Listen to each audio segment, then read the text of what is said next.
Think you don't have time, a goal, or the right experience to train? Join Cycling meets you where you are. No pressure, no buzzwords, just smarter, more enjoyable rides. Get started for free. Download it on your phone right now using the link in the show notes. The Tour de France Queen Stage finishing on the Col de la Madeleine, the hardest climb just about ever used in women's cycling history, and they start with a Category 1 climb. They start with 13k 6%, then rolling hills, then 65 minutes at 9% to top it off for dessert. And with that hard start, you got to be a good climber to be in the break. Trek wanted to be in with Marcus. FDJ and Visma didn't want the other in without the other represented. It was torn to pieces straight away on that climb. Bunel went over and over again, Shabby marking her, and then, what? Kimler-Corpina is marking Castelline and Silke Schmulders. She's trying to get in the break herself. Lebu obviously has to react to the yellow jersey, so that neutralizes Shabby and Marion Bunel, but it's in a line behind, and there is now no control. Bunel goes again, will not be denied, and then it's chaos. This is Niamh Fisher-Black. She jumps in. She's on 3 minutes because of a mechanical she had earlier in the race at a bad time, but a really good pure climber on Little Trek. She's got Marcus ahead. Justine Hekira jumps ahead. We don't even know who's in this group. AG Insurance Soudal start to pace with Van der Velde to get some semblance of control, but Evita Muzic has made it in, so FDJ Suez, they have the best placed rider in the breakaway, the former white jersey winner of this race, Evita Muzic, on only a minute 35. They don't have to pull behind. They can sit in the wheels all day, and this break, it starts to get a pretty good advantage. Goes up to 4 minutes, although not everyone's contributing. Shabby's pulling, of course, for Muzic. Marcus is pulling, of course, for Fisher-Black, but Bunel is a passenger, Hekira is a passenger, so not everybody's contributing. But here we see a pivotal moment in the race. Kimler-Corpina comes to the front of the Dufresne climb to descend in front of Gigante, she needs help with descending, but she pushes way too hard. It's like she didn't know that left-hander was there, that it was just the right-hander. She crashes the yellow jersey, but she was already beginning to run as a domestique for Sarah Gigante, their pure climber. Vivas waxed the descent. There's splits everywhere. Visma had a plan to pace after the descent if Gigante was dropped. The other Visma riders like, I guess we still got to go for it, even though the yellow jersey's dropped. And then FDJ Suez start contributing EF pace with Rug as well for Kerbal.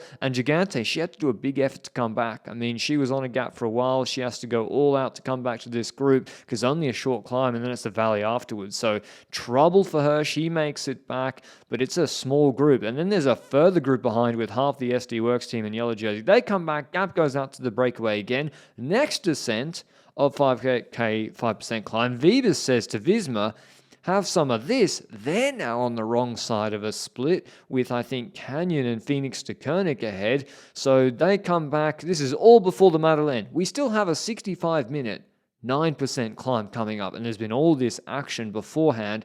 Very small GC group at the bottom, although some of the good climbers are here in the breakaway. Marcus starts to pace for Niamh Fisher-Black. Kimler-Corpina starts to work for Sarah Gigante to set a tempo. The gap went down to 137. Shabby kept it about there, and that drops Anna van der Breggen, who came out of retirement for SD Works Pro Time. But in the breakaway, when Fisher-Black accelerates, Bunel waits. Or is she waiting? Is she dropped? Is she bad?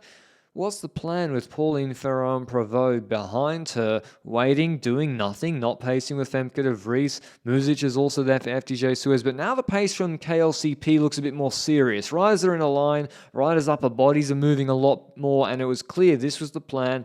This steep part, that hairpin, Sarah Gigante, go time.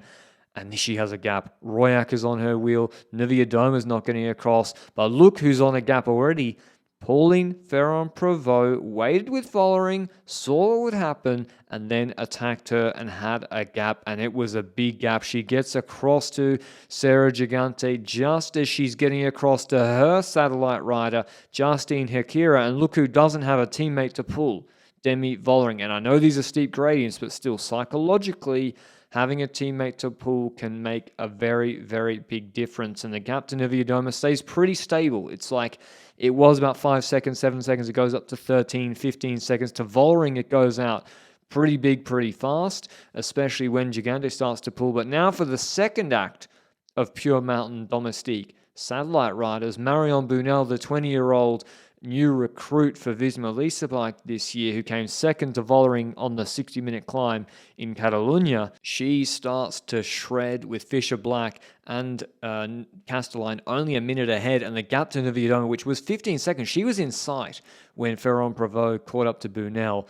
That gap explodes, 40 seconds to Vollering. It's a minute as Bunel ends her 5-minute lead out. And we saw a few gaps when she was pulling, a few gaps to Gigante around some steeper parts. And Pauline Ferrand-Prevot, the big French superstar, the Olympic champion in Paris last year, drops Sarah Gigante, the valiant contender from Australia, off her wheel. Fisher Black and Castelline are looking around and thinking, oh no, here a shark is coming. A French shark is coming up the Madeleine, and she will not be denied. She gets across them with 7Ks to go. Gigante has to recover. The gap goes to 35 seconds. She actually holds on pretty well, though. She has to recover, but she doesn't fully explode. She's going to still take big time. The French fans are happy with what they're seeing, and Pauline Ferrand-Prevot drops Castelline and Fisher Black one by one. Muzic finally waits for Vollering, pulls her back, but they're not going to get back to Gigante. They're on a minute behind her, and she would extend that in the last 3.6 Ks, but it was helpful, I guess, to have someone pulling, because when there was no one to pull anymore, who wants to relay? Everyone knows the yellow jersey's very, very far up the road. So far, indeed, that maybe Ferrand-Prevot couldn't even see them looking down through the switchbacks with a PFP shirtless fan club cheering her on. So France very happy. Perfectly executed plan, and Ferrand-Prevot incredibly strong. Her best climbing performance of her career by far. Sarah Gigante, superstar in the making. Great work from her coming in second, and Vollering would lose 3 minutes plus. Fisher Black on 2:15, great work from her getting in the break. And yes, Vollering 3:03, Castelline 3:03, then Kerbel, Vladarchik, Nviadoma, Fini, Royakas, Bunel. Here is what PFP had to say after the stage. Can you describe the final kilometers? How did you felt? Well, it was so painful the last kilometer.